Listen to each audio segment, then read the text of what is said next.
Terrence Lasker here at Summer Nationals. Coach, before you were Coach Lasker, you were the athlete, the competitor, U.S. national team member. Bring us back to those days. What was your last competition?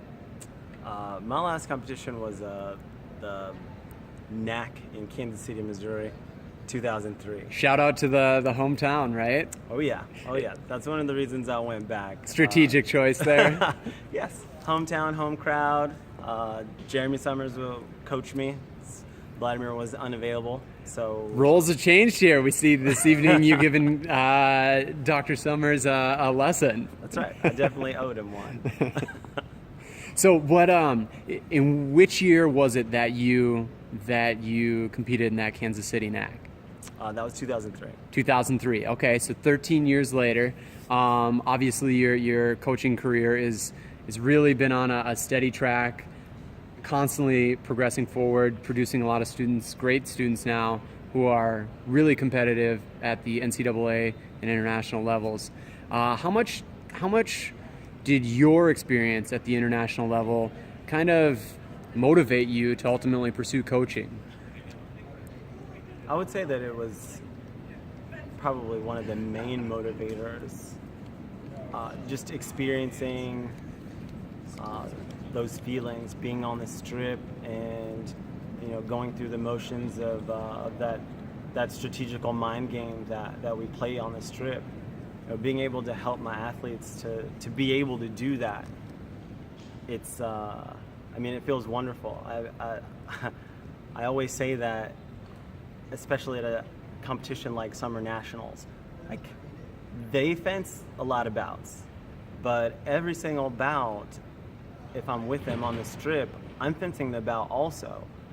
So I've got tons of students, and they're all fencing, and I'm running strip to strip, and every bout that I watch is a bout that I emotionally go through with them, the ups and the downs, and I'm pushing them, I'm trying to motivate them. So at the end of the day, I feel like I fence basically hundreds of bouts, and I'm drained in that way. So after a couple of days, I feel like a zombie, but every time another bout starts, it's like a bolt of electricity that just like lightens me up again, and I'm ready to fight like right alongside them. So my experience growing up and competing obviously plays a big role in why I chose to continue this path, because I feel like I have a lot that I can give to the kids, because I want them to experience a lot of the same things that I experienced, and I want to give them those tools to be able to read people and predict what they will do, and be able to communicate with people on the strip without saying a word.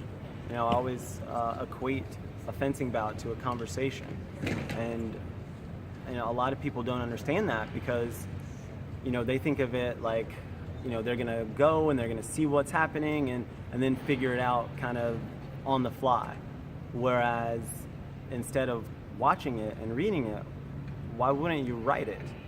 Like, it's a much better way of doing it. And for like the little kids, I equate it to, if you're fencing, then you're mentally engaged, you're remembering things, you're making mental notes, you're setting things up. And if you're sword fighting or swashbuckling, what I call it, then ready fence happens, and you're like, all right, let's just see what happens. And you kind of go out and you're just swinging and reacting, and I just don't think that's what the essence of fencing is. I think that it's played at a higher level. More proactive than reactive. Absolutely. And also probably understanding the balance between when you need to react versus being proactive and setting things up. Absolutely, yes. So I was gonna ask something about the coaching. You mentioned the flair and kind of that spark that you get every time a new bout comes up for your student.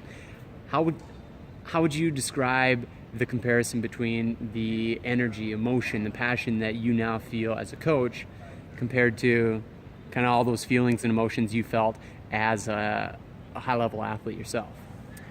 Oh, wow. It's exponentially deeper.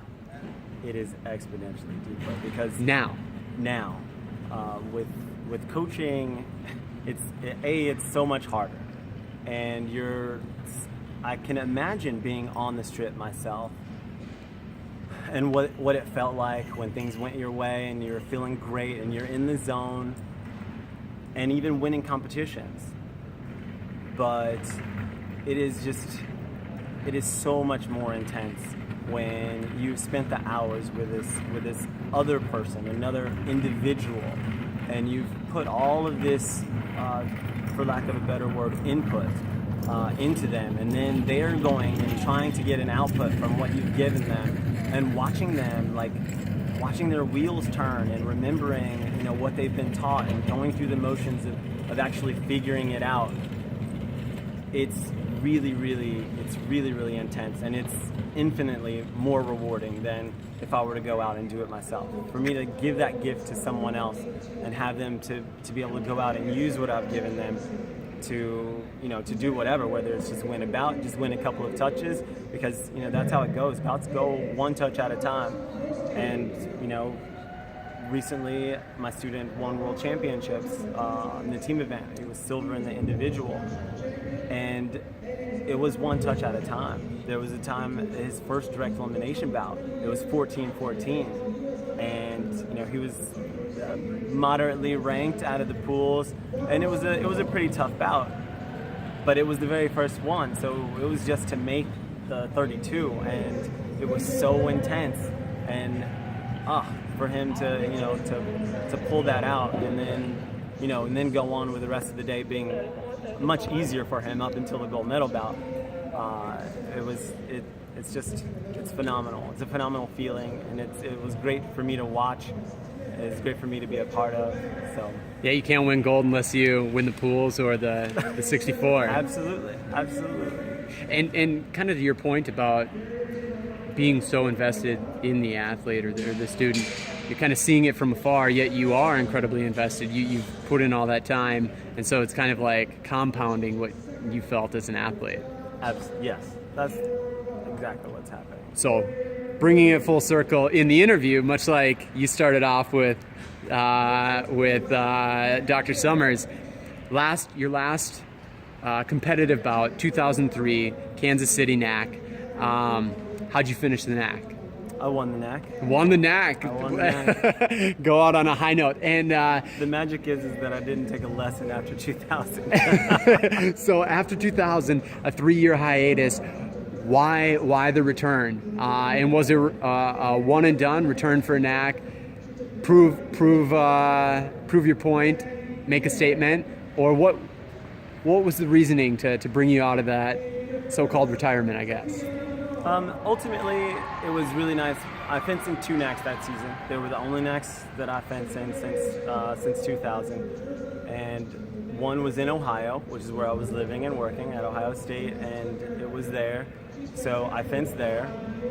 And ultimately, I was there as maybe kind of a spoiler more than anything else. I don't know, maybe that shouldn't go on the internet, but I was there as a spoiler. I was there to just beat whoever I could. And so in Ohio, I finished 6th place. And so I was a little upset that I didn't win in Ohio. Then the very next NAC was Kansas City. So I was excited to go home. It was my hometown. Sadly, Vladimir couldn't go, so I asked Jeremy if he would coach me, and he said, sure, man, it'd be an honor. So he coached me, and I won it pretty convincingly. Pretty convincingly, yeah. So with that first NAC where you finished 6th, you were in Columbus or just Ohio? I was in Columbus. You're also Columbus. Yes. So how many of your students, because you were coaching at the time? Yes. How were you feeling after coming out after 3 years of not competing, finishing 6th? What were you getting as a reaction from your OSU students?